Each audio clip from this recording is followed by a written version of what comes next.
សួស្តីអ្នកទាំងអស់គ្នាថ្ងៃនេះខ្ញុំមានវីដេអូមួយរបៀប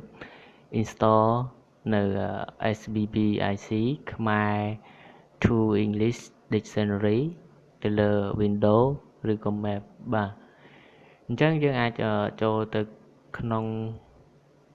website ដែលមានឈ្មោះថា www.sbbic.org បាទពេលនោះយើងនឹងឃើញ software មួយចំនួនបាទដែលយើងចង់ស្វែងរកបាទវាមានដូចជា font វាមានដូចជាខ្មែរ spelling checker បាទវាមានច្រើនអញ្ចឹងខ្ញុំរកអ្វីដែលខ្ញុំបង្កើតវីដេអូថ្ងៃនេះគឺតម្លើង dictionary អង់គ្លេសខ្មែរបាទ dictionary នេះវាងាយស្រួលតម្លើងទេបាទមិនពិបាកទេគ្រាន់តែចុចលើវាទៅពេលនោះវានឹងចេញនៅប៊ូតុង download បាទមុននឹងអ្នក download វានឹងចេញប៊ូតុង share connect ទៅកាន់ Facebook យើងគ្រាន់តែ share ទៅវានឹងចេញនៅប៊ូតុង download ឲ្យយើងហើយបាទអញ្ចឹងយើងចុចលើប៊ូតុង download នេះទៅដើម្បី download ចុច start download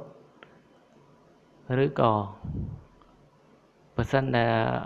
យើងអត់មានកម្មវិធី download manager ទេវានឹងឲ្យវា load ប្រទាំងមកថា open ឬក៏ save អញ្ចឹងយើងចុច save ទៅដើម្បី download វាបានបាទអញ្ចឹងយើងទៅកាន់បន្តទៀតបាទខ្ញុំ download ទុកនៅក្នុងដែលខ្ញុំរក្សាទុកពេលនោះវា download ចប់វានឹងចេញ file zip ឬ file WinRAR ហ្នឹងអញ្ចឹងយើង extract វាទៅដោយគ្រាន់តែចុចលើ extract វានឹងចេញ folder បាទអញ្ចឹងយើងបើកនៅហ្នឹងទៅបាទបើក folder ហ្នឹងពេលនោះវានឹងបាទនឹងចេញនៅ folder នេះហើយយើងចុច open ទៀតទៅដើម្បីតម្លើងនៅ golden dictionary បាទអញ្ចឹង dictionary នេះវាមានឈ្មោះថា golden dictionary បាទអញ្ចឹងយើងចុច open ទៅពេលនោះវានឹងបានប្រើតែម្ដងយើងមិនបាច់ចាំ install នាំតែយូរទេបាទអានេះវាតម្លើងបានហ្មង search ចង់ពាក្យជាច្រើនដែលយើងបាទ